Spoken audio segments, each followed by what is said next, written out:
అధికారులకి అధికారి, రాజ్యాలకి రాజు ఆయన. ఇంత గొప్ప దేవుని ఆరాధన చేయాలన్నా, ఆయన సన్నిధిలో మనం ప్రార్థన చేయాలన్నా, ఆయన సన్నిధికి మనం వెళ్ళాలన్నా ఎన్నో ఉంటాయి మన జీవితంలో, చాలా ఉంటాయి. అందరూ బిజీయే. జీవితంలో బ్రతికిన 80 సంవత్సరాల్లో 99% కూడా మన కోసమే వాడుకుంటాం. 1% యుగ యుగాలు దేవునితో ఉండడం కోసం 1% ఎంతమంది ఆలోచిస్తున్నారు దేవుని విషయాల్లో. కొంతమంది అయితే పూర్తిగా మానేశారు. ఇంకా అవ్వదంటే అవ్వదే. ఈ ఆఖరి దినాల్లో ఇంత భయంకరమైన విపత్తులు జరుగుతున్నప్పుడు మరి ఎక్కువగా సమయం అనక దేవునికి సన్నిధిని మనం వెతకాలి. ఆయన కృపాక్షేమమే మనకి ఆధారం. ఎంతమంది నమ్ముతున్నారు? కృపాక్షేమమే. ఇప్పుడు చదువుకున్నాం కదా, ఆయన కృప, ఆయన క్షేమమే మనకు ఆధారం. మనం ఎంత మనకున్నా సరే, ఎంతమంది జనాభా ఉన్నా మన ప్రాణాన్ని కాపాడగలరా అండి? ఇప్పుడు ఫ్లైట్లో వెళ్ళాలన్నా భయం వేసేస్తుంది కదా అందరికీ. ఒకదాని తర్వాత ఒకటి జరిగిందంటే వెంటనే ఇంకొకటి జరుగుతుంది. ఇంకొక ఫ్లైట్లో రిపేర్, ఇంకో ఫ్లైట్లో ఇంకొకటి. భయపడిపోతున్నారు జనాలు కదా. సముద్రం మీద వెళ్ళాలన్నా, ట్రైన్లో వెళ్ళాలన్నా, బస్సులో వెళ్ళాలన్నా, ఫ్లైట్లో వెళ్ళాలన్నా ఎవరికి కృపాక్షేమం? ఆయన లేని వారు, నిజమే, కృపాక్షేమం లేని వారికి వాళ్ళకి క్షేమం లేదు. కానీ ఆయన కలిగిన వారు తప్పకుండా మనం క్షేమంగా వెళ్ళి ఎక్కడికి వెళ్ళినా మనం రాగలం. ఆ కృపాక్షేమం మనం కాపాడుకోవాలంటే దేవుని సన్నిధిలో మనం కనిపెట్టాలి. దేవుని సన్నిధికి ఆశపడాలి. ఆయన సన్నిధి మనం ఆశపడితే మనం ఎక్కడికి వెళ్ళినా సురక్షితంగా ఆయన దేవుడు మనల్ని తీసుకురాగలడు.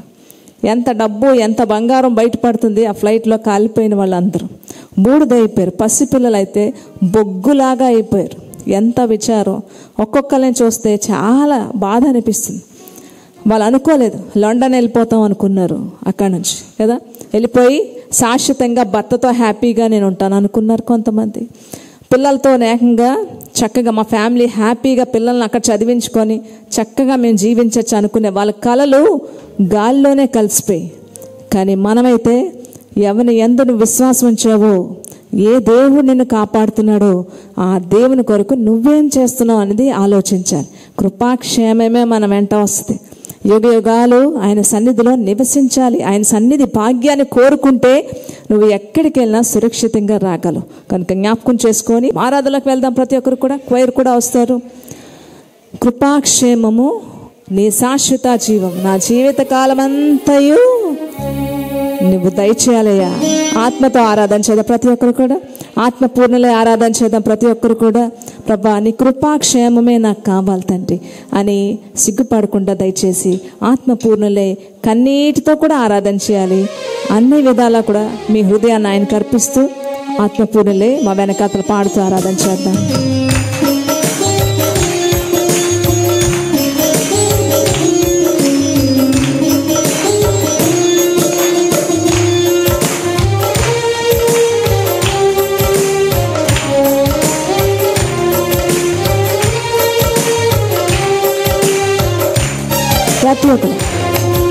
కృపాక్షేమము నీ శాశ్వత జీవము, నా జీవిత కాలమంతా నీవు దయచేయువాడవు. కృపాక్షేమము నీ శాశ్వత జీవము, నా జీవిత కాలమంతా నీవు దయచేయువాడవు. మహోన్నతమైన నీ ఉపకారములు తలంచుచు అనుక్షణము పరవశించనా. మహోన్నతమైన నీ ఉపకారములు తలంచుచు అనుక్షణము పరవశించనా. నీ కృపలోనే పరవశించనా, నీ కృపలోనే పరవశించనా. కృపాక్షేమము పాడాలి ప్రతి ఒక్కరు కూడా. నా జీవిత కాలమంతా నీవు దయచేయువాడవు. నా ప్రతి ప్రార్థనకి నీవిచ్చిన ఈవులే లెక్కకు మించినవి. ప్రతి ప్రార్థనకి దేవుడు జవాబిస్తున్నాడని లెక్క పెట్టగలరా అండి?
దివ్య వాక్యమే కడలిని మించిన విశ్వాసమునిచ్చి విజయము చేకూర్చిని.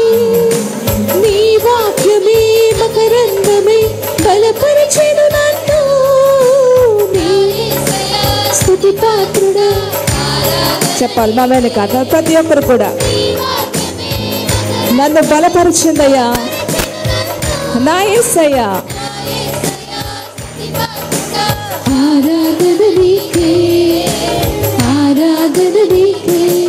కృపాక్షేమము నీ శాశ్వత జీవము నా జీవిత కాలమంతా నీవు దయచేయవాడవు. నీ సత్య మార్గములో నేర్చుకున్న అనుభవమే పరిమళింపచేసి నన్ను సాక్షిగా నిల్చోబెట్టిందయ్యా.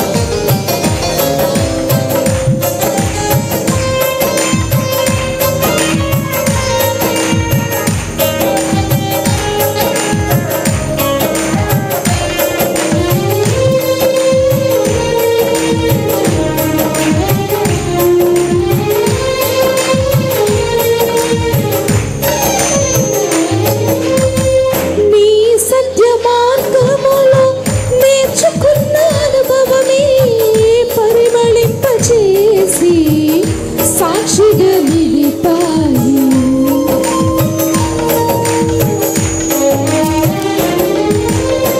నీ సత్య మార్గములో నేర్చుకున్న అనుభవమే పరిమళింపచేసి సాక్షిగా నిలిపాయి. కలత చెందక నిలిచినది నీ దివ్య భాషణం. గమ్యము చేరే శక్తితో నన్ను నింపి నూతన కృపనిచ్చెను. ఆరాధ్యుడా అభిషేకుడా ఆరాధన నీకే నా యేసయ్యా. స్తుతి పాత్రుడా ఆరాధన నీకే.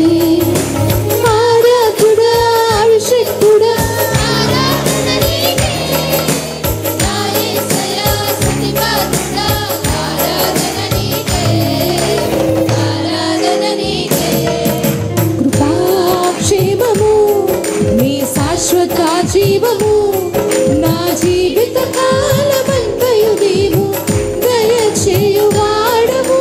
కృపాక్షేమము నీ శాశ్వత జీవము నా జీవిత కాలమంతయు నీవు దయచేయువాడవు. మహోన్నతమైనని ఉపకారములు తలంచుచు అనుక్షణము పరవశించనా. మహోన్నతమైనని ఉపకారము కొద్ది నిమిషాలు ఆత్మపూర్ణుల ఆరాధన చేద్దాం. పరవశించనా.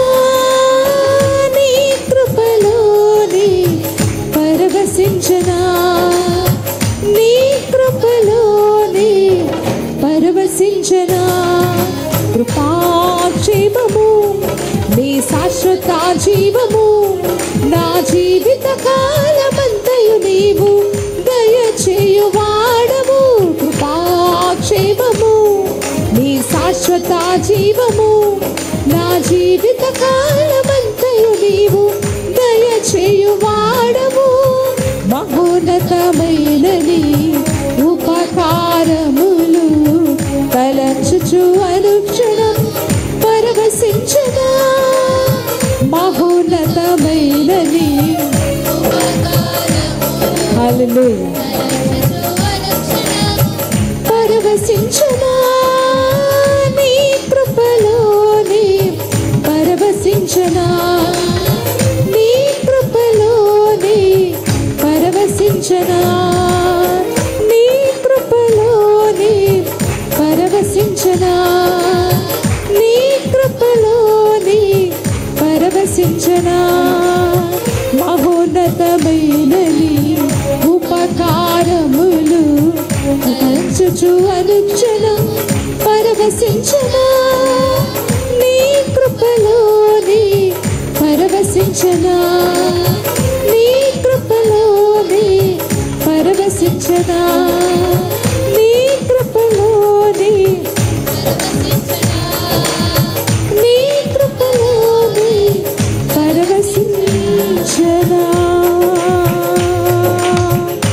చెప్పండి కదా దేవుస్తాం.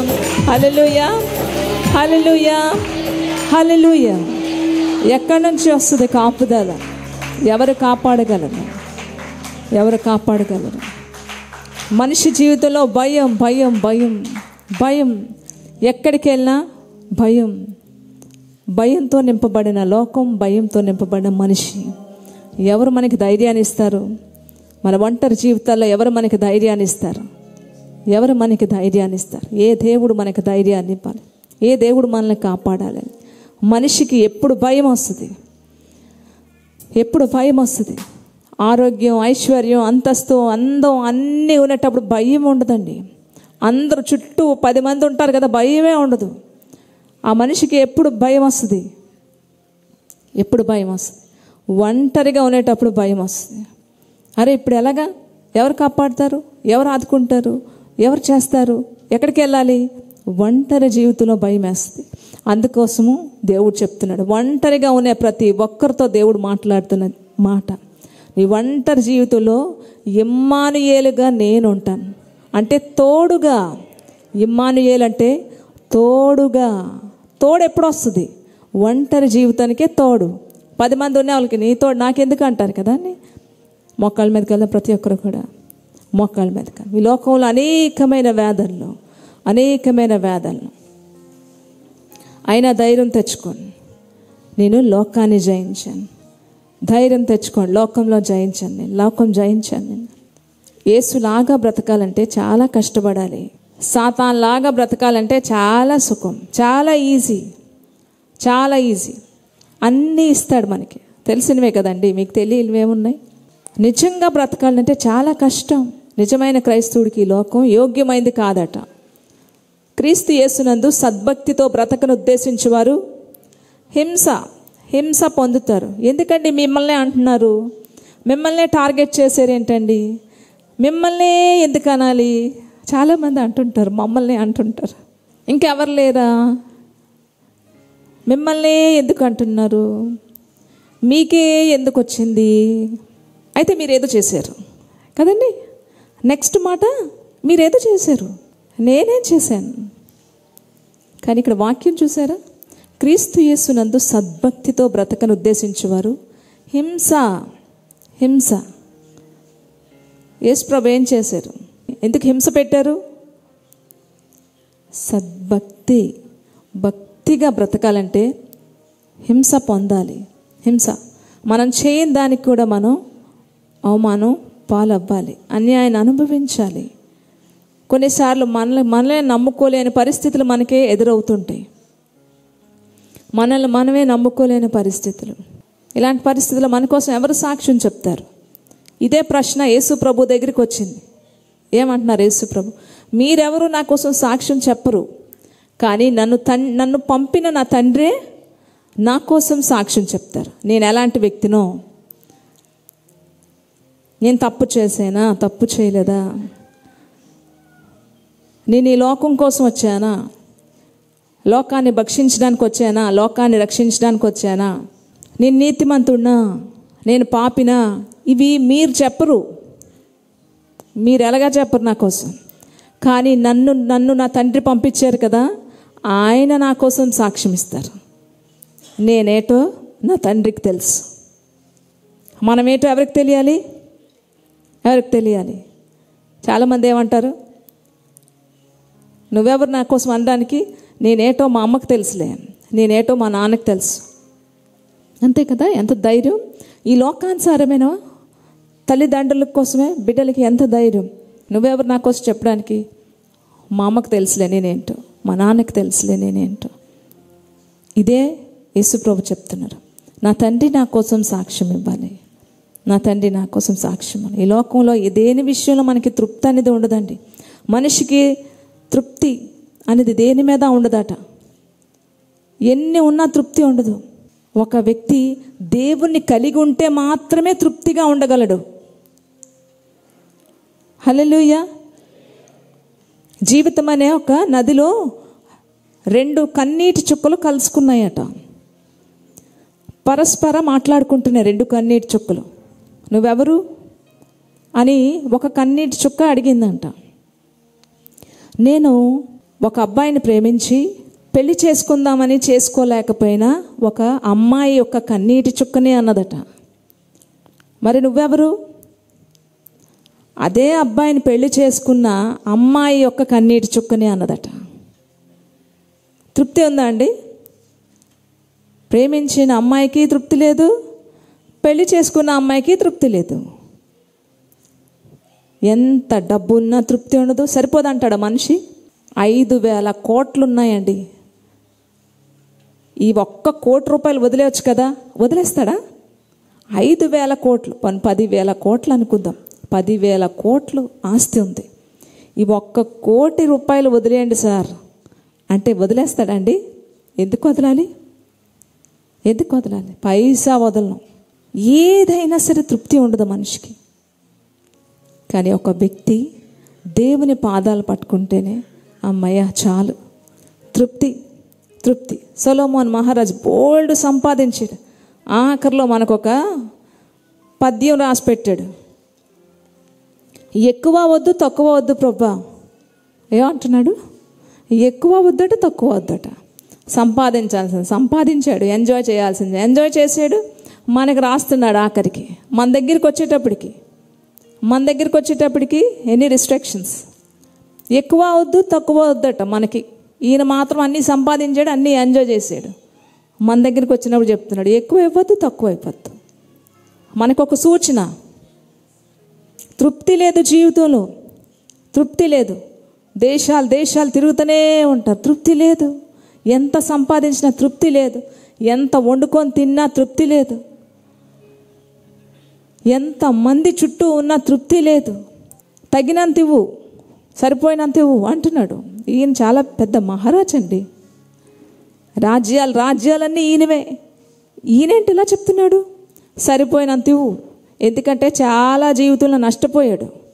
తృప్తి లేక సంపాదించింది కొద్దీ పాపంలో పడిపోయి, పాపంలో మునిగిపోయి, మనశ్శాంతి లేక, సమాధానం లేక, పిచ్చిగా అయిపోయి జీవితం అంతా కూడా అన్నీ కోల్పోయి నష్టాలతో నిండిపోయి అప్పుడు రాస్తున్నాడు ఈ మాటలు. ఎక్కువ ఇవ్వద్దు తక్కువ వద్దు. ఎక్కువ ఇచ్చావనుకో కడుపు నిండిన వాడినై నా దేవుడు ఎవడు అని అంటానేమో నిన్ను. ఒకవేళ తక్కువైపోయింది అనుకో, మరీ కడు బీదన అయిపోయాను అనుకో, ఎక్కడైనా దొంగిలించి నా దేవుని నామానికి నేను అవమానంగా ఉంటానేమో. అందుకోసమని ఎక్కువ వద్దు తక్కువ సరిపోయినంత, నన్ను ఒక మిడిల్ క్లాస్గా ఉంచు. ఎవరైనా కోరుకుంటారు అలాగా? తృప్తి లేదు ఈ లోకంలో. అందుకే దేవుణ్ణి పట్టుకుంటే ఎంత ఉన్నా సరే దాని మీద మనసు ఉండదు, ఎంత లేకపోయినా సరే దాని మీద కూడా బాధపడం. ఉన్నా లేకపోయినా సరే యోబు అంటున్నాడు యెహోవా ఇచ్చాను యెహోవా తీసుకున్నాను. ఆ స్థితికి మనం వెళ్ళాలంటే నువ్వు ఎంత ధనవంతుడివైనా దేవుని పాదాలను పట్టుకుంటేనే ఆ మాట నీలోంచి రాగలదురు. చాలు నాకు అనే స్టేజ్కి నువ్వు రాగలవు. చాలు, నాకున్నది చాలు, నా దేవుడు నాలో ఉన్నాడు, ఆయన నన్ను ఎప్పుడు విడిచిపెట్టడు, ఆయన నన్ను పెంచగలడు, పోషించగలడు, నన్ను ఆదుకోగలడు. క్రీస్తు యేసునందు సద్భక్తితో బ్రతకను ఉద్దేశించేవారు హింస పొందుతారు. ఇలాంటి పరిస్థితిలో ఎవరైనా ఉంటే ఇక్కడ కానీ ఎవరైనా ఉంటే నువ్వు న్యాయంగా ఉంటూ యథార్థంగా ఉంటూ నీ మీద అన్యాయంగా ఎవరైనా మాట్లాడుతుంటే నువ్వు దానికి భయపడద్దు. నిన్నే ఎందుకు అంటారు? మనుషులు కూడా ఇలాగే అంటారు. నిన్నే ఎందుకు అంటారు? ఇంకెవరిని అనొచ్చు కదా. నువ్వేదో చేసావు. ఏం చేశాను నేను? క్రీస్తు యేసునందు సద్భక్తితో బ్రతకను ఉద్దేశించేవారు హింస పొందుతారు. కనుక మీ జీవితాల్లో ఎవరి జీవితాల్లో ఇంకా తృప్తి కలగట్లేదేమో, ఇంకా ఏం సంపాదించలేకపోతే అది సంపాదించి ఇది సంపాదించాలి, ఇంకా ఇంకా ఇంకా ఇంకా ప్రభా ఈ యొక్క మనస్తత్వం తీసివేసి నువ్వు నాకు ఎంత ఇచ్చినా దానిలో తృప్తి అనేది రావాలంటే నీ పాదాలే పట్టుకోవాలి. నీకు మొదటి స్థానాన్ని ఇస్తే నాకు తృప్తే. మరొకసారి దేవుని పాదాల దగ్గరికి వెళ్దామండి. ఈ ఆశ చూపెడుతుందట ఈ లోకం అంతా కూడా. ఆశ చూపి ఈ లోకం మలినం చేసేస్తుంది మనిషిని. ఏం చేస్తుంది? డబ్బు ఆశ, అంతస్తుల ఆశ, నిద్ర పట్టదు. ఇప్పుడు వరకు హ్యాపీగా నిద్ర పట్టిపోయావు, కానీ ఇప్పుడు డబ్బు మీదకి ఎప్పుడు మనసు వెళ్తుందో నీకు నిద్ర పట్టదు, మనశ్శాంతి ఉండదు. ఇంకా ఏడు సంపాదించలేదు, అది సంపాదించి ఇది సంపాదించి ఇప్పటి వరకు హ్యాపీగా పడుకున్నావు, ఇప్పుడు నీకు నిద్ర ఉండదు. కారణం మనస్సు వేరే దాని మీదకి వెళ్ళిపోయింది, తృప్తి లేకుండా అయిపోయింది. చెక్ చేసుకోండి మిమ్మల్ని మీరు. ఆశ చూపించి మలినం చేసేస్తుంది పరిశుద్ధమైన జీవితాన్ని. ఇలా మలినం అయిపోయారేమో, ఒకసారి మళ్ళీ దేవుని దగ్గరికి వచ్చి ఆయన పాదాలు పట్టుకొని, తృప్తి కలిగిన జీవితం నీ పాదాల దగ్గర నాకు ఇవ్వు తండ్రి అని ఆత్మలో ఆరాధనలో ప్రతి ఒక్కరం అడుగుదామా అండి.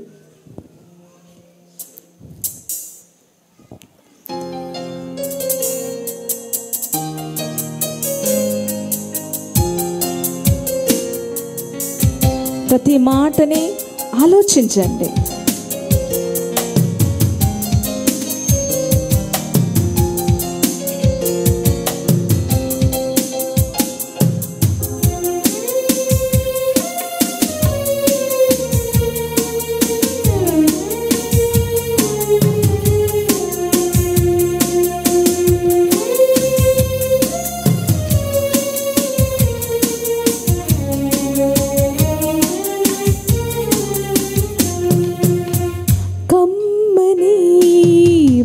కమ్మని చల్లని అతి చల్లని తెల్లని తేట తెల్లని యేసుని ప్రేమామృతం కమ్మని బహు కమ్మని చల్లని అతి చల్లని తెల్లని తేట తెల్లని యేసుని ప్రేమామృతం జుంటి తేనె కన్నా మధురం సర్వజనులకు సుకృతం జుంటి తేనె కన్నా మధురం సర్వజనులకు సుకృతం యేసుని ప్రేమామృతం యేసుని ప్రేమామృతం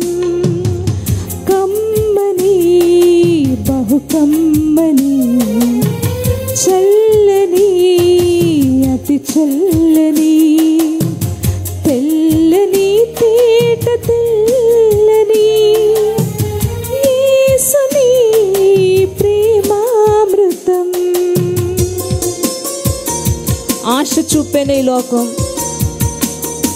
నా జీవితం మలినమైపోయింది. యేసయ్యా నీ ప్రేమ ఈ యొక్క దీనుడు పైన దీనురాలి పైన దయ చూపించి మలినమైపోయిన నన్ను మళ్ళీ నువ్వు నన్ను కడిగి నన్ను హత్తుకున్నావయ్యా.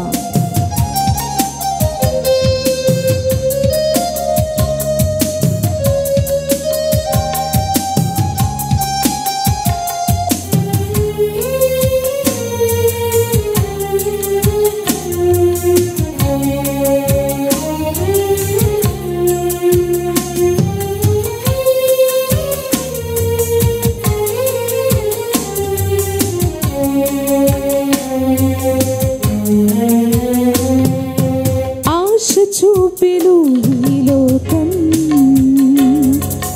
మలినమాయెను నా జీవితం యేసు నీదు ప్రేమ దయ చూపెను ఈ దీనురాలిపైన ఆశ చూపెను ఈ లోకం మలినమాయెను నా జీవితం ప్రేమ దయ చూపెను ఈ దీనురాలిపైన వెలిగెను నాలో నీ ఆత్మదీపము వెలిగెను నాలో నీ ఆత్మదీపము కడిగిన ముత్యముగా అయ్యాను నేను కడిగిన ముత్యముగా అయ్యాను నేను కమ్మని చల్లని అతి చల్లని తెల్లని తేట తెల్లని యేసుని ప్రేమామృతం. ఒక స్త్రీ యొక్క జీవితం మలినమైపోయిందండి, మలినమైపోయింది. పరిగెత్తుకొని వెళ్ళింది పరిశుద్ధుడైన దేవుని దగ్గరికి మలినమైపోయిన తన జీవితాన్ని తీసుకొని పరిగెత్తుకొని వెళ్ళి అత్తర పోసి తన యొక్క కురులతో ఆయన యొక్క పాదాలు తుడిచింది. తన కన్నీళ్లతో ఆయన పాదాలు కడిగి పవిత్రురాలైపోయింది, పరిశుద్ధురాలైపోయింది. పాపాన్ని ఒప్పుకొని విడిచిపెట్టువాడు కనికరింపబడును.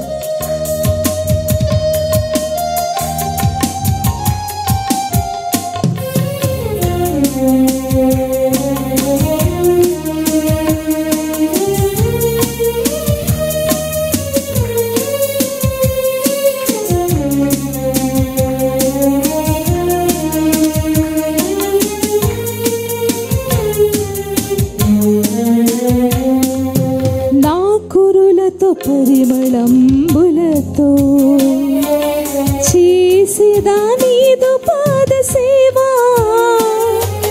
నా గుండె గుడిలో కొలివయ్యున్నా నీకు చేసేదా నీదు మధుర సేవా. నా కురులతో పరిమళంబులతో చేసేదా నీదు పాద సేవా,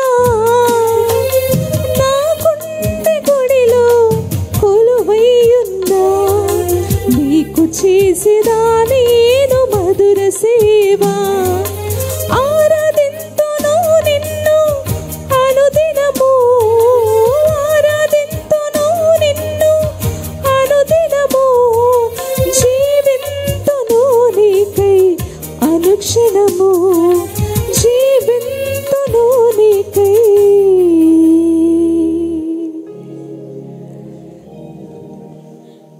ఎంతమంది ఇలాంటి పరిస్థితిలో ఉన్నారు? ఎంతమంది ఈ పరిస్థితిలో చెయ్యని తప్పుని ఎంతమంది అనుభవిస్తున్నారండి? ఎంతమంది చెయ్యని తప్పుని అనుభవిస్తున్నారు? కమ్మని బహు కమ్మని చల్లని అతి చల్లని తెల్లని తేట తెల్లని యేసుని ప్రేమామృతం, కమ్మని బహు కమ్మని చల్లని అతి చల్లని తెల్లని తేట తెల్లని యేసుని ప్రేమామృతం, జుంటి తేనె కన్నా మధురం సర్వజనులకు సుకృతం, జుంటి తేనె కన్నా మధురం సర్వజనులకు సుకృతం, యేసుని ప్రేమామృతం, యేసుని ప్రేమామృతం. క్రీస్తు యేసునందు సద్భక్తితో బ్రతకను ఉద్దేశించేవారు హింస పొందుతారు, హింస పొందుతారు. యేసన్న గారు గొప్ప దైవ సేవకుడు. ఆయన జీవితంలో వివాహం చేసుకోలేదు. ఎంతమందితో తిరిగినా, ఎన్ని వేషాలు వేసినా, ఒక్కసారి వివాహం అయిపోతే అబ్బా వీళ్ళంత పతివ్రతలు లేరండి అంటారు కదా.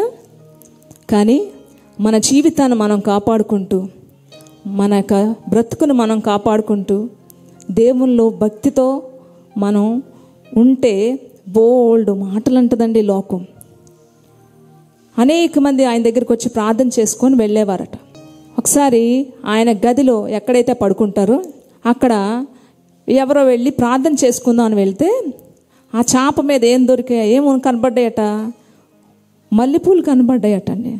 ఆడవాళ్ళు పెట్టుకునే పువ్వులు చల్లా చెదిరిగా అక్కడ ఉన్నాయట. వెంటనే ఆ ప్రార్థన చేసుకోవడం ఆవిడకి వెళ్ళిన ఆవిడ మొత్తం అందరికి చెప్పేసిందట, ఈయన క్యారెక్టర్ మంచిది కాదు, ఈయన మంచివాడు కాదు, నేను చూశాను నా కంటితో, అక్కడ చాప మీద పువ్వులే ఉన్నాయి, పడేసున్నాయి అని అందరికీ చెప్పేసింది. చెప్పి చెప్పి చెప్పి వెళ్ళిపోయి చాలామంది సంఘాన్ని వదిలేసి వెళ్ళిపోయారట. సూటిపోటి మాటలు, అనకూడని మాటలు.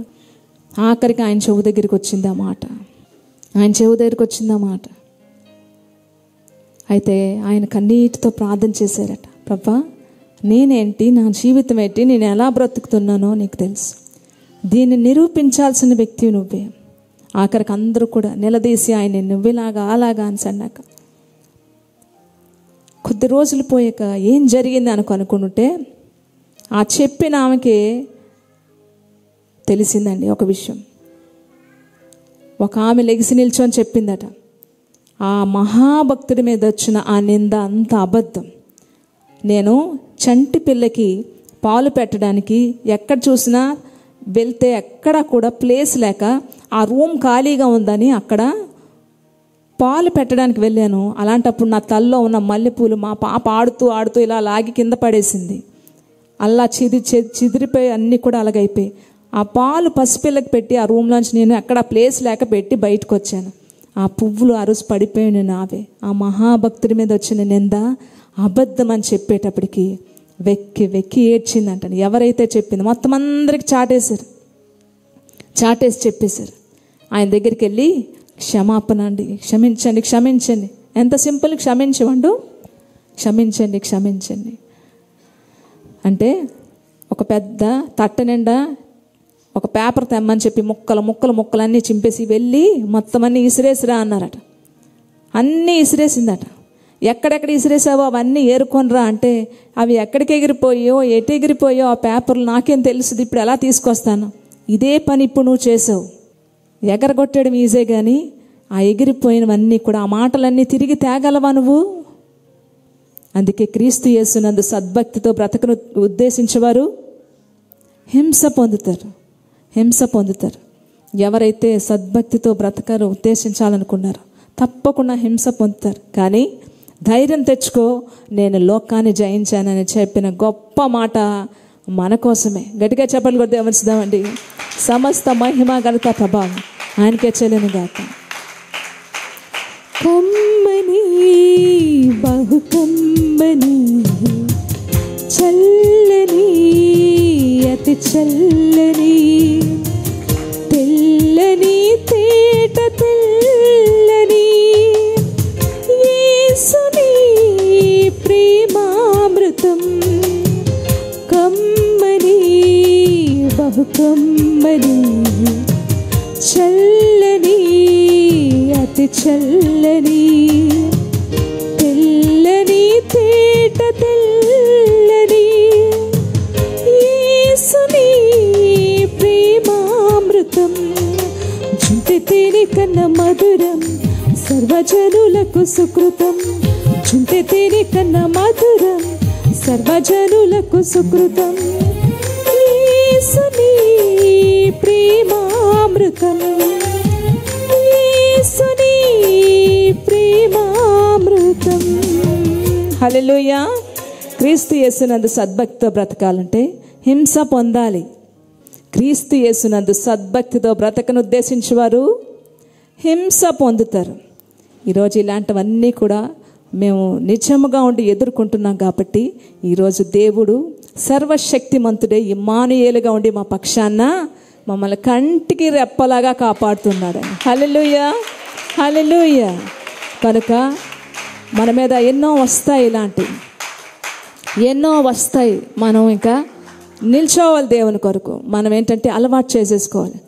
మనం నీతిగా ఉండేటప్పుడు మన మీద అందరూ టార్గెట్ చేస్తారు. ఏమన్నారు? యేసయ్య గారిని ఎంత మాట అన్నారండి, ఎంత మాట అన్నారు. ఈ మాటలు ఎవరంటారు? పతివ్రతలు అంటారు. చేయాల్సినవన్నీ చేసేసి ఒక్కసారి పెళ్ళి అయిపోగానే పతివ్రతలు అయిపోతారు కదండి. కానీ మన పక్షాన ఉన్నవాడు ఈ లోకంలో ఉన్నవాడు కంట గొప్పవాడు. హల్లెలూయా హల్లెలూయా. దేవుడు మీతో మాట్లాడితే ఒక్కరు ప్రార్థన చేయండి. దేవుని మహింపరుస్తూ ఒక్కరు ప్రార్థన చేయండి.